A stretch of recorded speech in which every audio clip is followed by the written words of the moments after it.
إلى حضرة النبي المصطفى رسول الله صلى الله عليه وسلم ثم إلى أرواح آبائه وإخوانه من الأنبياء والمرسلين صلوات الله وسلامه عليهم وعليهم أجمعين ثم إلى أرواح الأربعة الخلفاء الأئمة الراشدين والعلماء والصالحين والساداتنا الصوفية المحققين وإلى بقية العشرة المبشرة بالجنة ثم إلى أرواح آبائنا وأمهاتنا ولإخواننا ولأساتذتنا ولجميع المسلمين والمسلمات والمؤمنين والمؤمنات شيء لله لهم الفاتحة. أعوذ بالله من الشيطان الرجيم. بسم الله الرحمن الرحيم. الحمد لله رب العالمين الرحمن الرحيم مالك يوم الدين إياك نعبد وإياك نستعين اهدنا الصراط المستقيم صراط الذين أنعمت عليهم غير المغضوب عليهم ولا الضالين. الحمد لله الذي نحمده ونستعينه ونستغفره ونعوذ بالله من شرور أنفسنا ومن سيئات أعمالنا ومن يضلل فلا هادي له ومن يضلل فلا هادي له.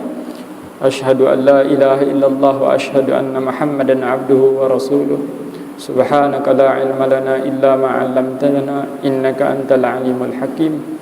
رب اشرح لي صدري ويسر لي أمري واحلل عقدة من لساني ويفقهوا قولي. أما بعد, alhamdulillah, syukur kita kehadirat Allah Subhanahu wa taala. Pertama kali, marilah kita sama-sama menyebut kalimah hamdalah. Saya ajak diri saya dan tuan-tuan pada hari ini untuk menyebut kalimah hamdalah, kalimah syukur kepada Allah Subhanahu wa taala dengan penuh perasaan ketika menyebut syukur tu.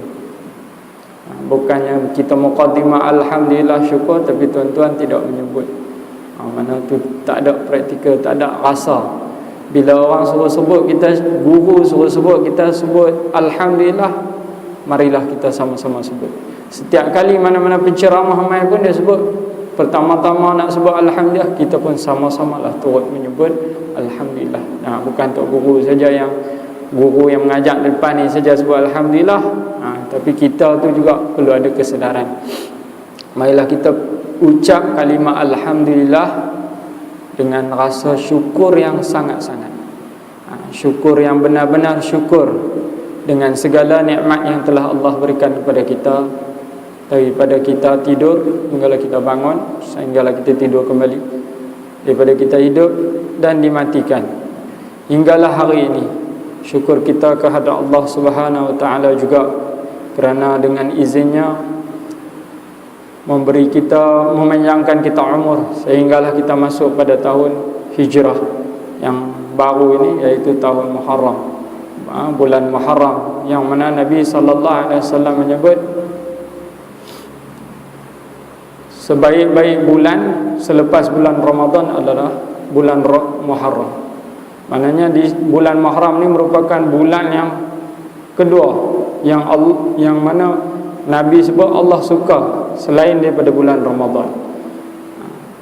Dan Nabi juga menggalakkan kita, sunnahnya untuk kita berpuasa pada bulan Muharram, iaitu hari Ashura. Yang mana hadis Nabi sallallahu alaihi wasallam menyebut saumu yaum Ashura uhtisiba 'ala Allahi an yukaffira sanah qabla. Sesungguhnya berpuasa pada hari Ashura, aku pohon kiranya Allah mencukupkan ataupun mengampunkan segala dosa yang telah lalu setahun, yang yukaffirus sanah qabla, menghapuskan dosa setahun yang lalu. Mana pahala dia sangatlah besar. Kita buat ibadah puasa sehari, Allah ampunkan dosa kita selama setahun. Mana banyak 12 bulan dia buat dosa, Allah ampun hanya dengan beberapa jam, tak sampai satu hari pun puasa. Puasa lama dah daripada dulu. Puasa ni sekejap saja, daripada timbul matahari sampai terbenam habis. Lebih kuat 12 jam lah kita kata, 12 jam. Tapi ganjaran dan kredit yang Allah bagi itu menghapuskan dosa yang setahun sebelum tu. Mana besar ganjaran yang Allah bagi. Mudah-mudahan kita berpuasa, dapat kita berpuasa sunat pada hari Ashura. Dan juga Nabi sallallahu alaihi wasallam menyebut juga dalam hadis beliau, berhadis baginda tentang puasa hari 9 Tasu'a. Dalam kitab Imam Syafi'i, kitab Al-Um, menyebut 3 cara nak puasa pada hari Muharram, iaitu dengan kita berpuasa pada hari Ashura, satu hari, sehari. Ataupun kalau kita mampu lagi, kita buat 9, 10. Dan satu pendapat lagi kita 9, 10, 11. Tasu'a, Ashura dan Hadi Ashar. 3 hari itu. Mana hari yang sangat dituntut sangat dituntut oleh kita untuk mengerjakan bulan berpuasa sunat pada hari Ashura. InsyaAllah kita ni di surau ni pun banyak dah masjid-masjid dia buat buka puasa hari Ashura. Kita buat satu program, mudah-mudahan orang lain dapat hidupkan hari Ashura tu. Seperti hadis Nabi sallallahu alaihi wasallam, man dalla ala khairin falahu ajru mithlu fa'ili. Siapa hak suruh buat satu benda pahala, mana dia akan dapat pahala macam tu juga. Ataupun hadis Nabi sallallahu alaihi wasallam, man sanna sunnatan hasanatan falahu ajruha wa man amila biha man sanna sunnatan hasanatan falahu ajruha wa man amila biha ajruha. Hadisnya, barang siapa yang menghidupkan satu sunnah yang baik, maka dia akan dapat pahala, dan juga mendapat pahala bagi orang yang buat daripada yang disuruh. Mana kita hari ini merupakan satu jamaah ataupun dalam masjid kita satu anggota ataupun jamaah masjid, bolehlah kita promote orang supaya kita hidupkan berpuasa bulan Muharram ni dengan kita mengadakan berbuka puasa di masjid. Mudah-mudahan kita suruh orang buat baik, kita dapat pahala macam tu juga. Kita bolehlah promote tahun ni, insya-Allah sampai pahalanya ila yaumil qiyamah, ajruha ila yaumil qiyamah. Nabi kata, mana pahala tu sampai pada hari kiamat. Kita start buat program hari ni. Lepas ni kalau kata Allah pendekkan umur kita, Allah ambil nyawa kita, tapi program tu dah berjalan tiap-tiap tahun dapat sampai hari kiamat. Jadi kita cubalah. Kalau dan lagi tak tahu, ada masjid yang dan surau ada yang buat untuk berbuka puasa di surau. Bagus tu. Saya pun insya-Allah kita berazam sama-sama pasang niat malam ni dah untuk puasa esok, Tasu'a dan juga Ashura 2 hari kalau mampu. Mudah-mudahan kita dapat pahala yang besar daripada Allah SWT dengan mengampunkan dosa kita selama setahun. Itulah antara bulan Muharram yang dijanjikan pahala, yang disunatkan untuk kita melakukannya. Mudah-mudahan sama-samalah kita rebut. Baik, cukup sekadar itu mukadimah kita. InsyaAllah kita sambung dengan pengajian kita. Tak ada kita kah? Kitab mereka tak beda. Kalau ada kitab boleh bagi. Baik. Pada hari asalnya hari itu dah habis sampai amma ba'. Adapun kemudian dari itu, maka adalah tak kala hijrah Nabi sallallahu alaihi wasallam 1184 tahun. 1184. Kitab lama dia tulislah 28 tu, mana bukan 28, bukan 28. 8 tu mana 8 saja.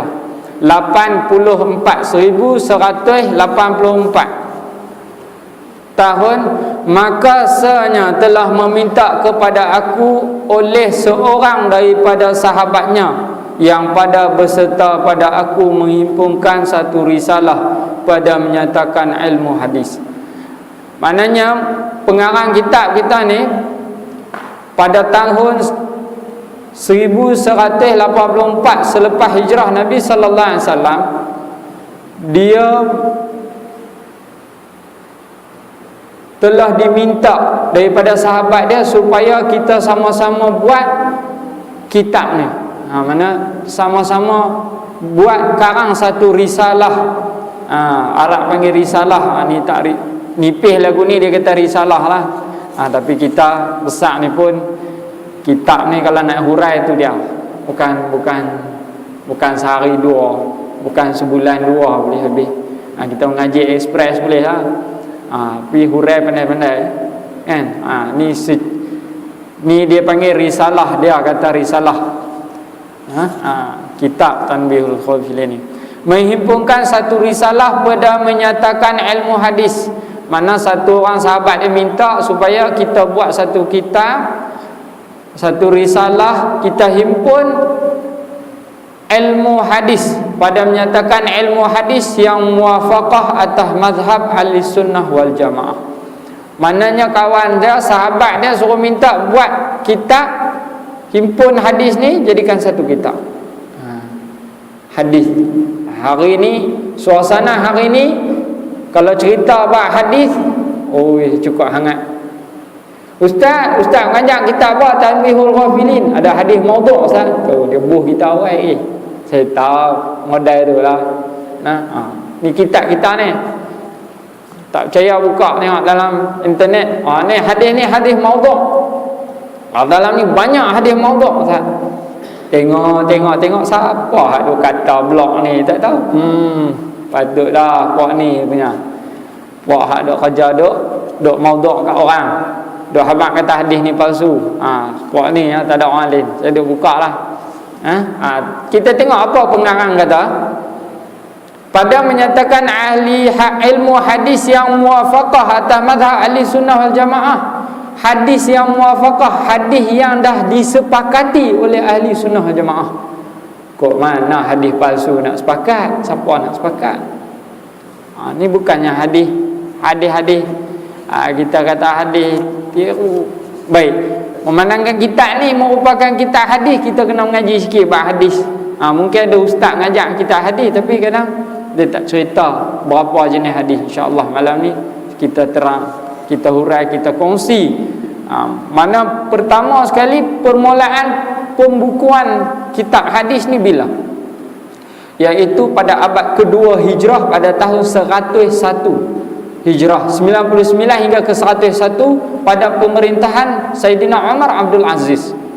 Sayyidina Umar Abdul Aziz dia ajak orang suruh gubernur dia pada waktu tu, dia khalifah waktu tu, dia habaq gubernur dia, kita kena kumpul kitab-kitab hadis. Sebab dia tengok kuih celaru ni, kuih celaru. Mana mesyuarat sesama khalifah dengan ahli gubernur, dia tengok permasalahan tentang hadis ni kuih celaru. Sebab tu dibukukan hadis ni. Dan mulalah Khalifah Umar bin Aziz suruh orang gubernur dia pergi cari hadis-hadis sekitar negara-negara Islam waktu tu, antaranya di Mekah, di Madinah, Yaman tahu, Khurasan ni sebelah Iran ke Turki sikit. Tu ada katanya sebelah Afghanistan, mana empire Islam waktu tu dah luas dah. Khurasan, Kufah, Syam.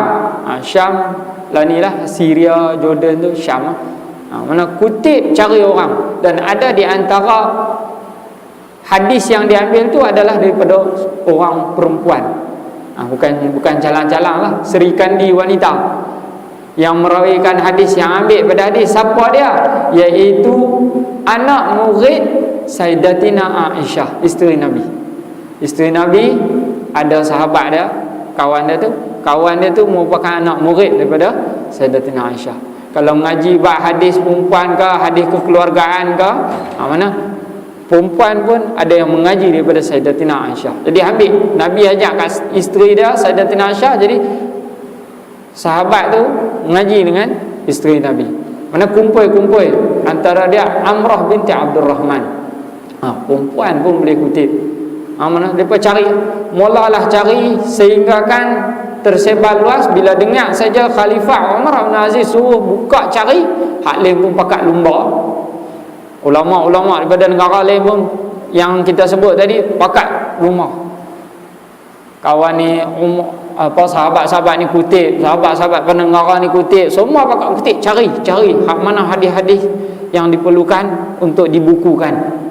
Maka bila dah kumpul semua kitab hadis, jadikan satu kitab hadis, dan kitab hadis yang tertua sehingga hari ini, iaitu kitab hadis, nama dia tuan-tuan apa dia? Kitab hadis Muwatta Imam Malik. Tu kitab hadis tertua, kitab Muwatta Imam Malik. Apa ni? Lebih kurang tebal ni, hak tak ada syarah apa lagi, hadis saja. Tebal, tak ada syarah. Kalau syarah kita kadang-kadang kita hadis besar ni, tebal ni, tapi bila syarah daripada siapa-siapa tu dia jadi tebal. Mana nak hurai kan, hurai. Tapi kitab Imam Malik, Muwatta Imam Malik, himpunan hadis saja tebal. Nak ngaji kitab hadis, ngaji kitab Muwatta Imam Malik. Sehingga sekarang baik, bila kata itu sejarah kitab Muwatta, kitab paling tua iaitu Muwatta Imam Malik pada tahun 144 Hijrah. Mulalah orang kutip, orang kelaskan hadis. Hadis ni lah yang kita duk mengaji hari ini sampai hari ini. Hadis, antara hadisnya hadis Qudsi. Pertamanya hadis Qudsi. Biasa dengar hadis Qudsi? Biasa, semua biasa dengar. Alhamdulillah. Tapi ada maksud dia, iaitu perkataan Nabi, perkataan yang keluar daripada mulut Nabi, yang mana Allah ilhamkan kepada Nabi, sama ada secara ilham ataupun mimpi. Dan hadis tu, kalau kita baca hadis Qudsi, cerita pasal Allah ya. Allah kata, contoh hadis puasa, kullu amal ibni Adam lahu illa shaum fa innahu li wa ana ajzi bih. Allah kata semuanya amal anak Adam itu baginya ada pahala, melainkan puasa. Ada tetap pahala berapa, melainkan puasa. Fa innahu li, sesungguhnya puasa tu adalah bagi untuk aku. Kita puasa kerana Allah Ta'ala. Wa ana ajzi bihi, dan akulah yang akan buh berapa nilainya. Antara amalan yang paling bagus, Allah kita lakukan, iaitu puasa sunat. Puasa sunat ni Allah yang nak buh pahala dia. Bukan kata 7 jadi 100 jadi 700, tak. Bahkan lebih daripada itu. Sebab Allah kata Allah yang nak buh balas. Tak ada ketetapan terpulang atas kita. Sebab apa tuan-tuan? Puasa daripada pagi sampai terbenam matahari, dalam tu banyak pergerakan ibadah yang kita lakukan, semua Allah ganda. Kalau kata sedekah jadi 700, campur pula dengan pahala, dia jadi tak nak kira, jadi banyak. Mana Allah yang balas atas keikhlasan. Maknanya ibadah kita di atas ibadah, double. Ibadah tu berlapis, jadi puasa ni besar. Dahlah kita puasa, kita buat pula ibadah, zikir, baca Quran, sedekah, jadi dia jadi ibadah atas ibadah, dia besar. Wa ana ajzi bih. Tu cerita pasal Allah kata aku yang balas. Bila itu banyaknya cerita pasal Allah sendiri, dia, hadis tu cerita pasal Allah. Jadi Allah kata itu ulama kelaskan mana itu hadis Qudsi. Yang kedua hadis mutawatir. Kita kena mengaji lah sikit, saya urai sikit-sikit begitu lah, pendek. Korang-korang lepas ni pendedahan pada kita tentang hadis. Mungkin ada yang biasa dengar dan mungkin yang belum lagi. Hadis mutawatir iaitu perkataan, perbuatan dan pengakuan Nabi yang diketahui bilangannya yang ramai. Hadis ni tahap dia mutawatir. Bila kita tengok-tengok sana-sana dia, hadis ni mutawatir. Mana hadis ni perkataan Nabi, pergerakan Nabi, perbuatan Nabi, pengakuan Nabi, dan dirawikan, diambil daripada sahabat secara ramai. Sebab tu mutawatir. Tak boleh nak tipu. Tak mungkin perawi boleh menipu. Contohnya hadis apa? man kadzaba alayya muta'ammidan falyatabawwa maq'adahu minan nar. Hadis tu hadis sahih. Hadis tu hadis yang mutawatir. Yang riwayatkan sahabat riwayatkan ni lebih daripada 200 orang. Tak mungkin dalam 200 orang tu nak kelentang-kelentang, boleh tipu, boleh dusta, boleh kompromi, kita kata boleh berpakat untuk mengatakan tidak, tak boleh. Sebab boleh kata 200 orang ramai. 200 orang macam semayang penuh dalam masjid ni, 200 orang. Bila tanya semua kata ya. Tak ada pun seorang kata dak kau nak pakat kata ni bukan hadis. Tak boleh nak tolak lah. Mana hadis tu sangat kuat. Bila satu-satu hadis yang dia punya tahapnya mutawatir, mana tak boleh tolak. Tak boleh tolak. Kalau tolak kafir hukumnya. Jatuh murtad. Kita kata ni bukan hadis. Tak, pasal sahabat 200 orang sahabat kata ya. Weh, kemas kemas. Mana benda tu tepat, tak ada penipuan. Yang seterusnya hadis yang masyhur. Apa hadis masyhur ni? Mana hadis ni tahap dia masyhur. 3 orang, 4 orang riwayatkan hadis tu. Hak lain mungkin sahabat waktu tu tak, hak lain bekerja dan sebagainya, ada di rumah. Tapi yang berjumpa Nabi waktu tu mungkin 3-4 orang. Jadi Nabi sampaikan hadis tu pada mereka. Mereka dapat terima hadis tu daripada Nabi. Nabi cakap, mereka ingat, mereka ingat hadis tu, mereka hafal. Mana 3-4 orang je, tak ramai. Mana itu pun juga hadis yang kuat. Yang seterusnya hadis sahih. Ni sahih, hadis sahih mana hadis yang berhubung rawinya daripada Nabi sallallahu alaihi wasallam turun kepada sahabat, sahabat turun kepada tabi' turun kepada tabi'in, tabi'in bersambung sampai ke Nabi, tak putus. Tu hadis tu sahih. Tetapi perlu ada syarat-syaratnya orang yang nak menyambungkan hadis. Daripada siapa? Daripada Nabi Muhammad SAW. Daripada Anas, daripada Anas ambil daripada Nabi. Bawah tu daripada siapa lagi? Tabi', sahabat sambung. Dan tengok pula sahabat, mesti ada 4 ciri-ciri untuk menjadi satu hadis tu hadis sahih. Bukan orang biasa boleh. Yang pertamanya, hadis itu mestilah, orang itu mestilah adil. Tak pernah tak adil semua hidup dia. Boleh. Kalau main satu masalah, nak ambil sekerat ni, cakap adil. Betul, orang ni jenis adil, tak ada bohong. Tanya orang semua, nama siapa? Luqman. Kenal tak Luqman tu? Luqman tu kenal. Luqman tu agak macam mana? Dia bagus. Dia tak pernah, orang kata dia memang adil. Kalau dia menghukum satu-satu benda, dia adil. Yang kedua, mesti dabit, iaitu kuat ingatan. Tak kuat ingatan pun tak boleh. Mesti mau kuat ingatan. Ni bila macam saya lemah ingatan. Saya betul, saya ni antara orang yang tak dabit. Lemah ingatan mana? Kadang-kadang kita ingat, kadang-kadang kita lupa. Macam tadi hadis ni. Kadang-kadang kita ingat, kadang-kadang kita lupa. Kalau macam tu tak boleh jadi hadis sahih. Walaupun hadis yang dibawa tu sahabat lain pun ambil, sahabat lain ada lagi ambil, tapi dia pun ambil juga sahabat ni. Tapi dia lemah ingatan dia tu, mana dia tak boleh jadi hadis tu tahap sahih. Nak tahu sahih, hadis ni sahih, hadis ni hasan, hadis ni dhaif, atas rawi tu. Rawi tu mesti 4 syarat. Yang seterusnya sejahtera daripada ganjil. Riwayat tu mesti sama macam orang lain.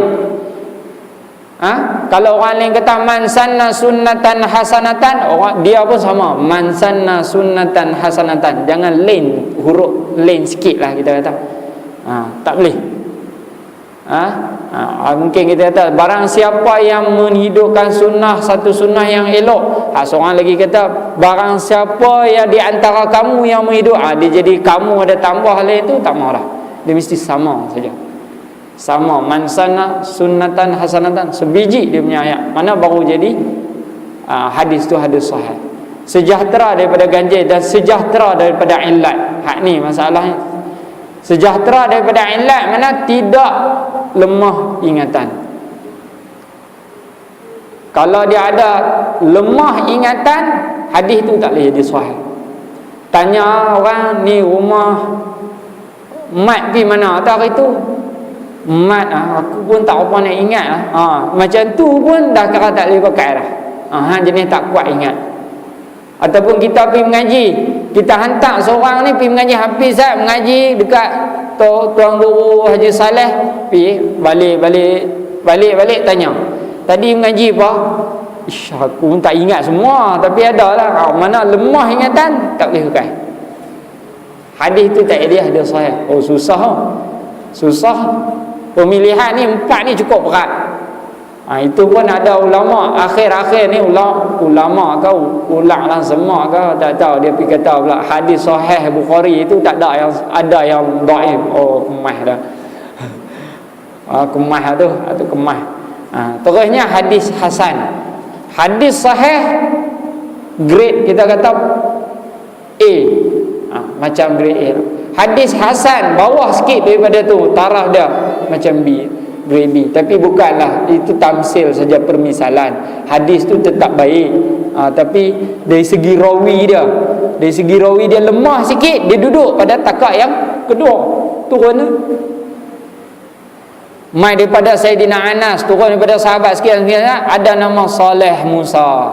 Saleh Musa ni antara orang yang hadis, kalau dia riwayat hadis orang kata dia dusta, bohong, lemah ingatan. Yang rawi itu hadis pertama yang sejah daripada illah ni, antara dia bukan sekadar lemah ingatan saja, cakap bohong di luar daripada hadis.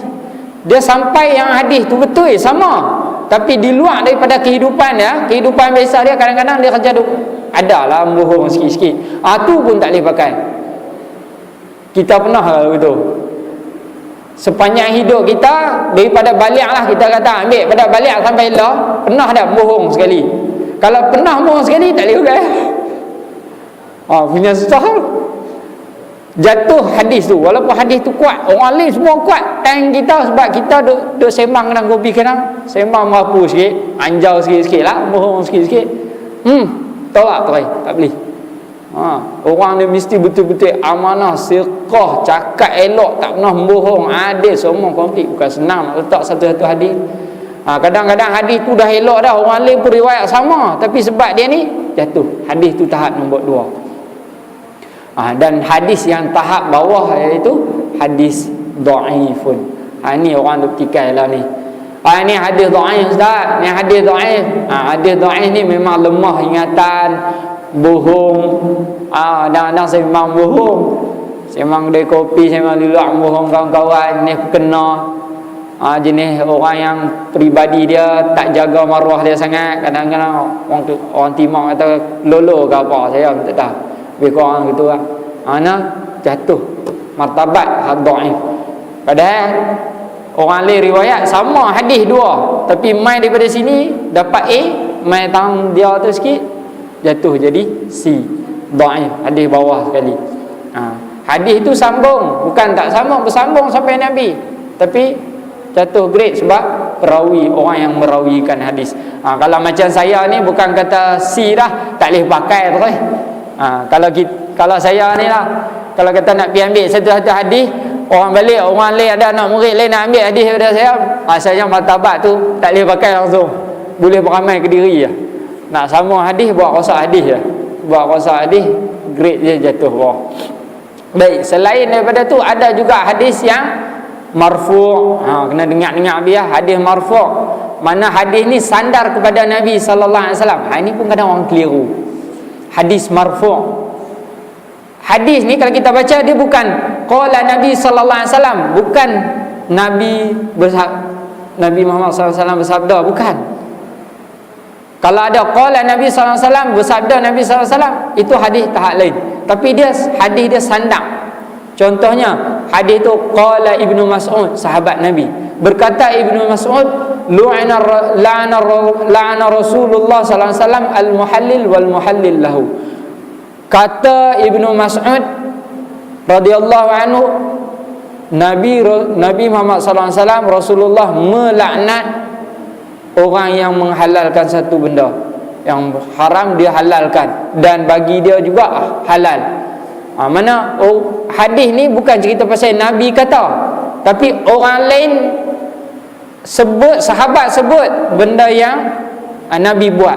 Sama juga macam hadis pakai serban. Kita mengaji bab Syama'il Muhammadiyah, kitab Syama'il Muhammadiyah, sahabat tulis daripada Anas radhiyallahu anhu, Nabi SAW pakai serban macam ni. Anas yang kata, bukan Nabi kata, tapi sahabat tengok Nabi buat. Nabi dia makan tamar dengan tangan kanan 3 jari. Sahabat kata dikira hadis.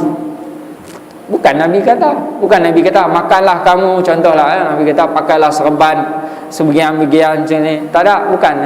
Itu satu bab, tapi juga dikira hadis, iaitu hadis marfu' yang disandarkan saja, bukan daripada perkataan Nabi. Tapi sahabat-sahabat tengok Nabi buat macam tu. Oh, Nabi masuk masjid kaki kanan.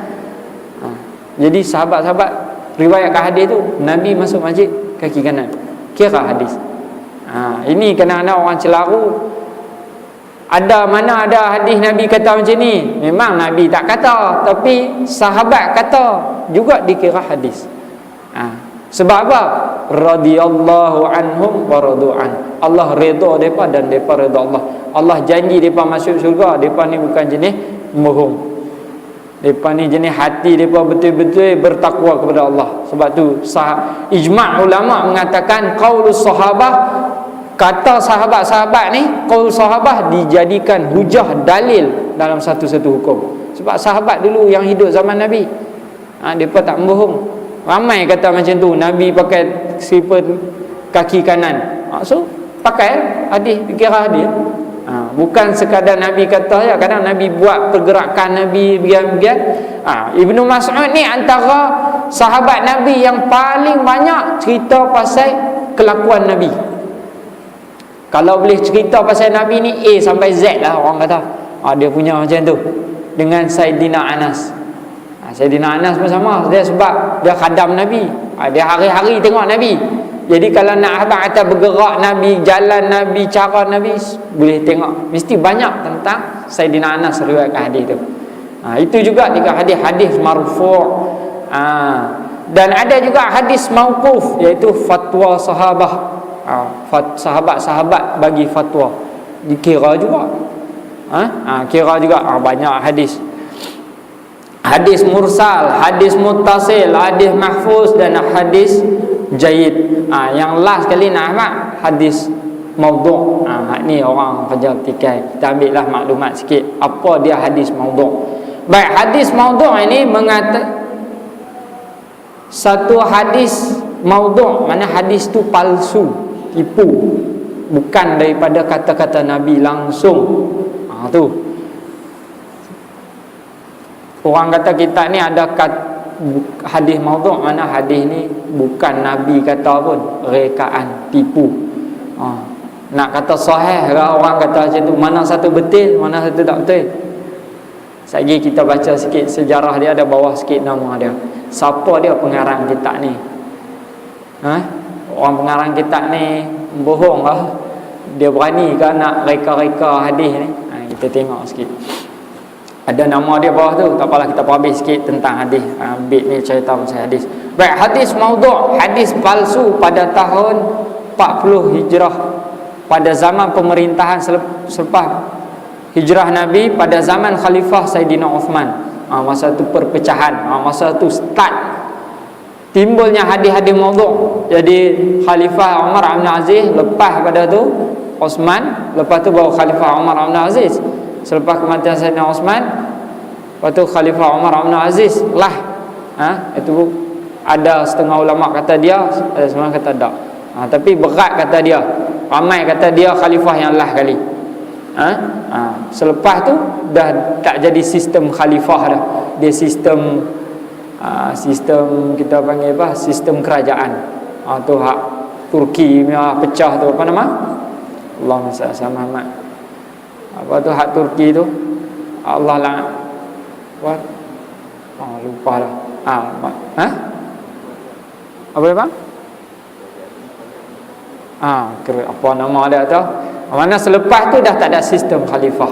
Jadi Saidina Umar bin Aziz suruh kutip lah. Masa zaman Sayyidina Osman jadi khalifah, timbul perpecahan. Puak-puak fanatik ni, puak-puak ekstrim daripada penyokong Sayyidina Ali. Ni yang timbul Syiah ni. Masa zaman tu lah. Zaman Nabi ada dah geng-geng munafik ni, geng-geng Syiah ni, cuma dia tak melampau. Bila kata sikit Nabi potong, Nabi nasihat macam ni. Geng munafik ni ada di antara zaman sahabat Nabi dah ada dah. Zaman Nabi dah ada munafik 20 orang lebih kurang macam tu. Munafik yang Nabi sebut sendiri siapa dia munafik tu. Membohong. Cakap lain, cakap depan Nabi ya, belakang Nabi tak. InsyaAllah pada tajuk yang pertama nanti kita akan cerita, sebab dia ada beza sikit tentang munafik dengan Islam. Baik, pada zaman pemerintahan Sayyidina Osman timbul pelantikan khalifah. Lepas tu pakat duk kelih. Semua kata anak Sayyidina Ali, semua kata Puan Ali kata kami layak ganti Sayyidina Osman. Puan Khawarij kata kami lagi layak hak kerajaan. Waktu tu pun ada lagi kata 3 golongan waktu tu. Puan Khawarij duk hentam puan Sayyidina Ali dengan puan Muawiyah. Kelih habis sahabat-sahabat. Ini fitnah yang berlaku. Puan Yahudi dia main fitnah waktu tu, zaman tu dah ada lah. Selepas tu yang jatuh kerajaan Islam tu.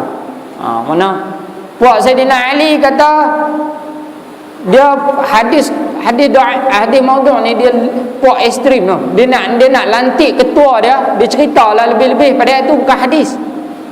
Yang kita dengar dia macam hadis, tapi sebenarnya dia bukan hadis. Ada satu hadis tu yang berbunyi, barang siapa yang ingin melihat Adam dengan ketinggian ilmu, dan Nabi Nuh dengan ketakwaannya, dan Nabi Ibrahim dengan baik hatinya, dan Nabi Musa dengan kekuatan gagahnya, Nabi Musa kenal dengan kegagahan, dan Nabi Isa dengan kuat ibadahnya, maka hendaklah kamu lihat Ali. Oh pelik. Lah kali hendaklah kamu lihat Ali. Mana nak kata pasal Sayyidina Ali ni sama macam Nabi Adam, Nabi Nuh, Nabi Ibrahim, Nabi Nuh. Mana hak selepas pada tu, hak sifat banyak-banyak sifat-sifat Nabi yang hebat tu jatuh ke Ali. Lepas tu kemas semua nak penik orang yang dia nak. Puak Yahudi ni rancang lah, dia nak bagi kelai, bagi berpecah. Jadi dia puji menyengit. Yang puak Sayyidina Muawiyah pula, depa kata al-umana'u salasatun ana wa Jibril wa Muawiyah. Maknanya kalau kamu nak tengok orang-orang yang amanah ni ada 3 saja. Yang pertama ana tu dia tak buah. Hadis tu cerita pasal siapa? Wa Jibril, dan Jibril alaihi salam. Yang ketiga Muawiyah. Tu dia kemas. Hak Sayyidina Ali pun tak mana. Hak 3 tu hadis tu macam hadis, tapi bohong mereka. Dia duk kelai ni, duk tolak angkat, pakat duk reka hadis-hadis. Sebab apa? Yang waktu tu nak lantik satu-satu khalifah, orang waktu tu, ulama waktu tu semua rujuk hadis. Siapa yang akhlak dia baik apa semua, orang tu lah layak kan. Orang yang bagus, hafalnya kuat, ingatannya dan sebagainya, akhlak peribadi dia sangatlah elok. Orang kata ni puak ni puji menyengit nak suruh bagi depa lah bagus. Kat duk kelih. Tu start yang permulaan hadis maudhu'. Kalau kita baca hadis maudhu', dia lebih kepada macam nak angkat kau ni, nak angkat kau ni. Lepas tu baru dia kuih banyak lagi hadis-hadis maudhu'. Di rumah saya ada kitab Ahadisil Maudhu' min Jami'il Kabir wa Jami'il Azhar. Tak tebal lah, lebih kurang tebal ni, tapi dia tak ada hurai. Dia cuma habaq hadis ni daripada siapa, ada nama yang merawikan sekian ni penipu, pendusta. Dia habaq macam tu terus. Antaranya Saleh Musa ada tu. Dalam hadis tu dia tulis matruk, mana hadis ni tinggal, bohong. Ada yang mungkar, kadzab, dia tulis penipu, pembohong, pendusta. Hadis ni ditentang, mungkar ditentang. mana lemah ingatan dan sebagainya, mana merapu lah, dia kurang macam tu. Nama-nama tu ada satu kitab Ahadisul Maudhu'. Jadi insyaAllah kalau kita mengaji kitab ni, hak depa kata tu mana ada hadis maudhu', insyaAllah kita urai. Ada hadis maudhu' dalam ni. Saya duk tengok agaklah kok blog-blog ni orang duk kata hadis ni maudhu', dia tak tulis pula barisan mana, ayat mana hadis tu berbunyi macam mana. Saya duk cari lah juga kalau ada kan. Kita nak rujuk, kita atas dasar ilmu. Kita mengaji atas dasar ilmu. Kita pun tak mau bagi celaru, takkan nak habaq benda yang bukan daripada hadis. Falyatabawwa maq'adahu minan nar. Man kadzaba alayya muta'ammidan, Nabi kata siapa yang tipu benda yang aku tak buat, falyatabawwa maq'adahu minan nar. Mana dia menempah tiket tempat duduk di dalam api neraka. Buat mereka bekerja lagu tu. Siapa wani buat? Takkan pengarang kita ni wani buat. Kita tak karang kitab pun tak berani nak mereka kata ni hadis. Kita tahu dah dosa dia tu, nak kena teruk macam mana. Yang mereka ni hafal Quran, hafal hadis, berani kan nak buat betul? Takkan mereka tak cek.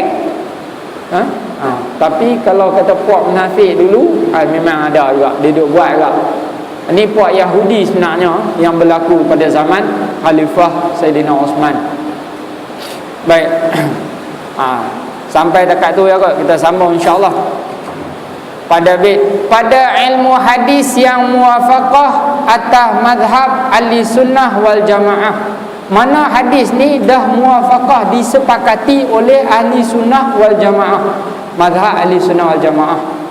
Ahli sunnah wal jamaah yang terbesar yang ada di muka bumi ni 4. Mazhab banyak, ada juga yang boleh pakai, tapi majoriti orang yang mengikut mazhab tu ada 4. Mazhab Syafi'i, Hambali, Maliki, Hanafi. Mana 4 ni mazhab yang kuat. Kalau tuan-tuan nak ikut mazhab lain silakan, tapi tuan-tuan kena mengaji. Kadang-kadang sahabat-sahabat kita yang mai daripada India, mereka mazhab lain. Jadi dari segi hukum mereka semayang pun cara dia lain sikit. Nak beramal cara tu boleh, tak ada masalah. Hadis Nabi mereka tu semua dipakai, boleh diguna. Cuma kita jangan campur aduk lah. Bila kita mazhab Imam Syafi'i, kita jangan campur dengan mazhab Imam Malik. Cara semayang dia tak boleh campur. Kok lah nak tang wudu kita ambil Imam Syafi'i, tang semayang kita campur dengan Imam Malik, tak boleh lah. Tu tak kena. Itu kita kena mengaji bab syarat-syarat taklid madhab. Ada 6 syarat. Tuan-tuan baca tu ada dalam kitab, ada tulis. Dia tak bagi kita campur-campur lagu tu. Seolah-olah kita naik kapal, mula nak ikut kapal ni, naik sekat jalan nak lompat, naik kapal lain saya nak lompat, tak boleh lompat. Nak pakai kapal satu kapal je jalan. Melainkan beberapa faktor mudarat dan sebagainya, darurah. Ada setengah orang macam kita fatwa di Arab Saudi, kita duk buat haji kan, ada orang ramai tak boleh masalah wuduk batal ni, jadi fatwa tu membenarkan, bolehlah kita ikut fatwa. Kalau di Malaysia ni tak sesuai, tak sesuai lah kita campur-campur. Masa kita takbir kita ikut mazhab Imam Syafi'i, bila letak tangan kita letak ikut mazhab Imam Malik, duduk bawah tangan, bawah perut. Dia tangan dia jadi duduk di belah bawah tu. Itu Imam Malik.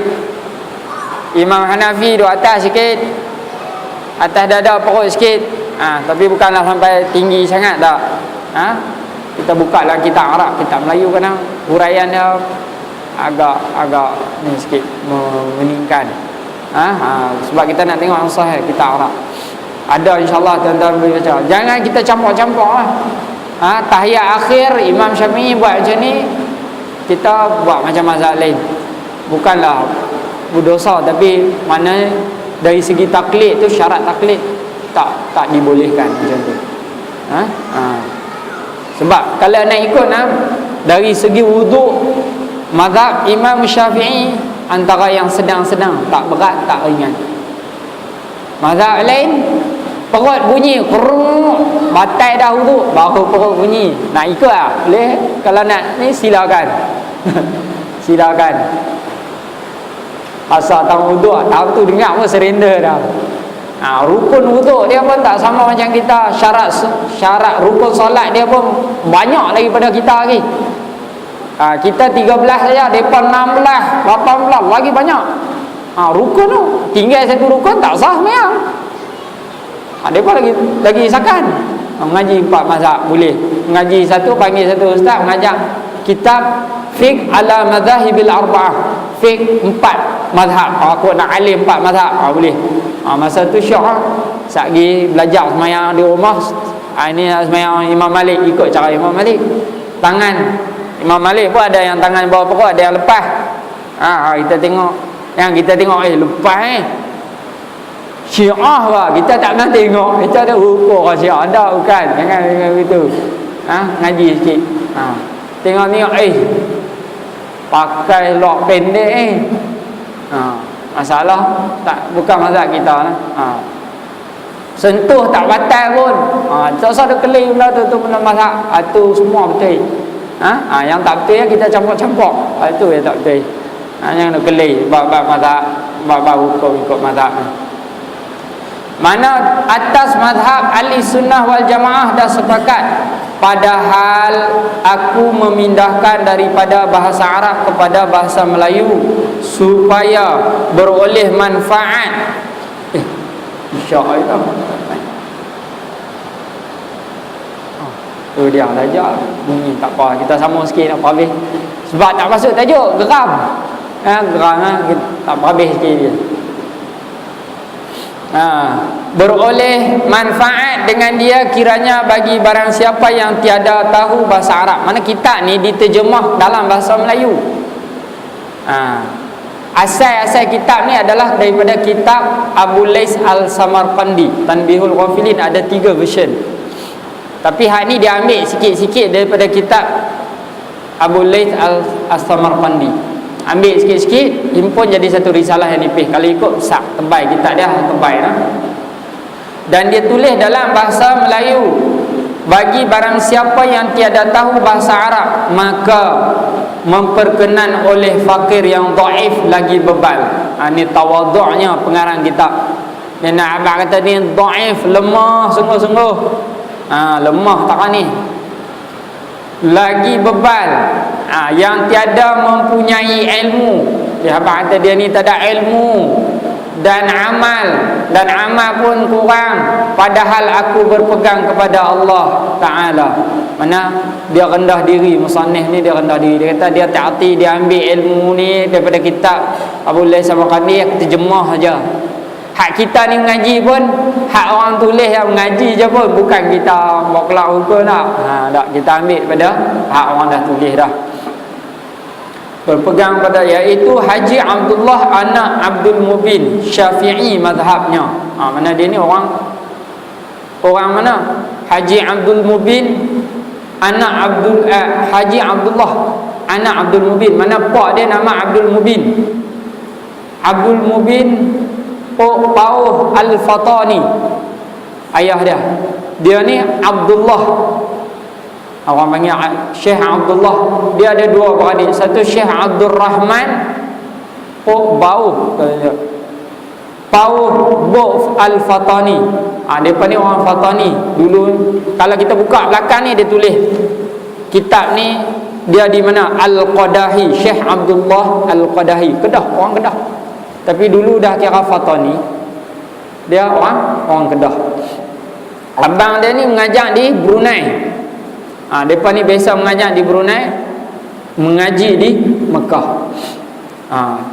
Dia sezaman dengan ayah dia ni Abdul Mubin bin Muhammad Jailani Pauh Bo Al-Fatani, sezaman dengan Syekh Abdul Rauf Al-Fansuri.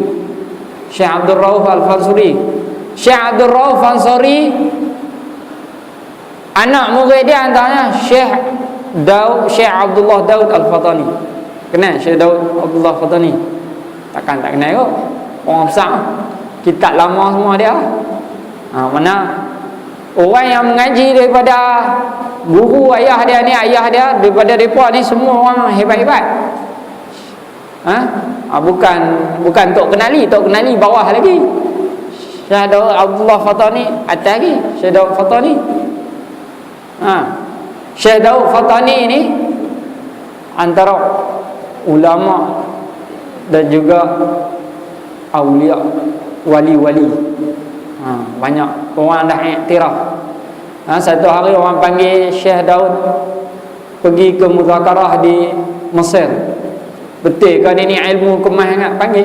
Dia bawa waktu tu Syekh apa tadi saya sebut? Syekh Tok Kenali ni. Orang panggil Tok Kenali.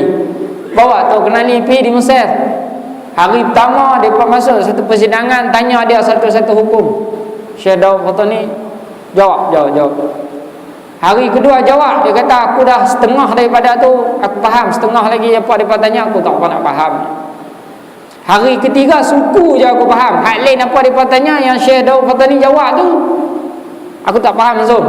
Dia pun mengaji bab tajuk apa tak tahu. Lepas daripada tu terus aku tak tahu langsung selama 2 minggu. Tuan-tuan, habis tu ulama-ulama Mesir waktu tu semua mengakui dia ni memang ulama besar dan juga wali.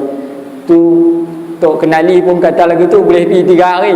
Hak kita hari pertama tak faham dah apa yang sembang. Tanya hukum ni cerita.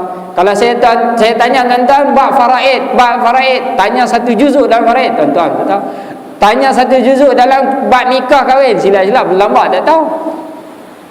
Belum lagi suruh doa macam-macam, lagi tak boleh. Nak kehebatan ilmu depa ni sezaman dengan depa ni, mana Syekh Abdullah ni bukannya orang yang calang-calang, dan ayah dia ni hidup pada zaman dengan Syekh Abdullah saya lupa nama satu wali kutub pada zaman tu. Memang dia meninggal di Mekah, Baqi' bersebelahan dengan wali kutub. Apa nama saya buka sejarah dia, misteri tu lupa juga, kena nak baca jugalah. Ulama orang kaji depa ni duduk di mana kita kena tahu juga. Macam ni tak habis juga. Sama sikit. Dan bahawa dijadikan kiranya mukhtasar ini tulis ikhlas bagi hadratnya yang mulia, dan kunamai hadis ini tanbihul ghafilin, iaitu artinya mengingatkan bagi orang yang lalai, kerana sabda Nabi SAW bermula menunjukkan atas kebajikan itu serasa-rasa pahala berbuat dia. Hadis riwayat Bukhari dan Muslim. Saya baca tadi, man dalla ala khairin falahu ajru mithlu fa'ili. Tu hadis daripada sahih Bukhari dan Muslim. Maka kitab hadis ini aku jadikan itu 12 bab. Wallahu subhanahu wa ta'ala a'lam. InsyaAllah kita sambung pada bulan hadapan. Bulan hadapan pun mungkin dilewatkan sikit kot jadual saya, sebab bulan 12 tu saya balik nak tengok orang tua. Nak ziarah daripada 10 hari kot saya tak ada di Semenanjung ni. Nak balik sana tengok orang tua. Lama dah tak balik, 3-4 tahun lebih lah. Adik-adik kata apa ni merajuk orang tua tu, lepas hari-hari rindu semua. Tapi tahun ni baru nak minta duit tu untuk dapat grant kan. Baru mohon dapatlah tiket cuma, duk tunggu nak simpan pakai dah. Tentu insyaAllah kita sambung pengajian kita pada bulan hadapan. Kita tutup dengan tasbih kafarah dan suratul Asr. Subhanakallah wa bihamdik asyhadu an la ilaha illa anta astaghfiruka wa atubu ilaik. Bismillahirrahmanirrahim. Wal 'asr innal insana lafi khusr illa alladhina amanu wa 'amilus shalihat wa tawassaw bil haqq wa tawassaw bis sabr. A'udzu billahi minasyaitonir rajim. Bismillahirrahmanirrahim. Alhamdulillahirabbil alamin wassalatu wassalamu ala asyrafil anbiya'i wal mursalin wa ala alihi wa sahbihi ajma'in. اللهم اجعل جمعنا هذا جمعا مرحوما وتفرقنا من بعده تفرقا معصوما ولا تجعل اللهم فينا ولا معنا ولا من يتبعنا شقيا ولا مطرودا ولا محروما wa sallallahu ala sayyidina Muhammad wa ala alihi wa sahbihi sallam walhamdulillahi rabbil alamin. Assalamualaikum warahmatullahi taala wabarakatuh.